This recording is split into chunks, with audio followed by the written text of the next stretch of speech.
Трезорот ќе остане отворен. Министерството за финансии остро ги демантира шпекулациите и обвинувањата дека исплатите од државната каса ќе запреле денеска, зашто во буџетот наводно немало пари. Гордана Димитриевска-Кочовска е зачудена како опозицијата може да спинува за вакви сериозни теми, вели дека не е јасно зошто СДСМ се обидува да внесе страв кај јавноста, а додава и дека е најдобро институциите да ги достават налозите што поскоро, за да може навреме да се прегледаат и да се исплатат пред да заврши буџетската година.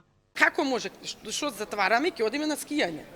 Ќе го затвориме, заминува цел трезор. Мислам дека е многу несериозно да се каже трезорот затвара. Не, трезорот ги прибира налозите со цел подобро да се организира до крајот на годината. Навистина е несериозно, пак ќе речам. Како ние ај сега ќе затвориме, клjuč ќе ставиме на министерство, ќе одиме на зимување. Не е така. Трезорот ќе си работи до 31 и тоа вообичаено трезорот е единствениот сектор во министерството кој што останува до 7-8 часот, па имало години до 11 часот навечер кога трезорот работел. Димитриевска-Кочовска вели дека фактите јасно говорат дека пензиите, платите на доместоците се исплаќаат редовно, дека се што доаѓа за исплата легнува на сметките на корисниците. Се сервисира навреме и простор за паника нема, уверува Димитриевска-Кочовска. Доколку има задоцнување, може да има задоцнување во ресорните институции при подготовка на налозите.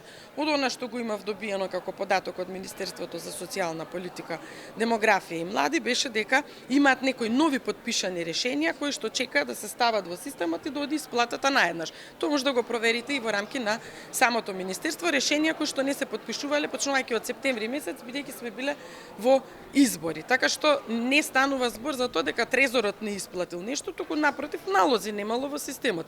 Да имало налози ќе биле исплатени. Во петокот ние имавме исплата некаде околу 3 милиарди, од кои што 2 милиарди 400 беа само блок дотации за образование, каде што е вклучено и К15. Мислам, не станува збор за апсолутно никакво доцнење. Претходно и премиерот ги негираше обвинувањата на опозицијата дека владата за прв пат наводно ќе стави клjuč на трезорот на 15 декември. Мицкоски потврди дека ќе се исплати К15 за вработените во државните институции во текот на месецов.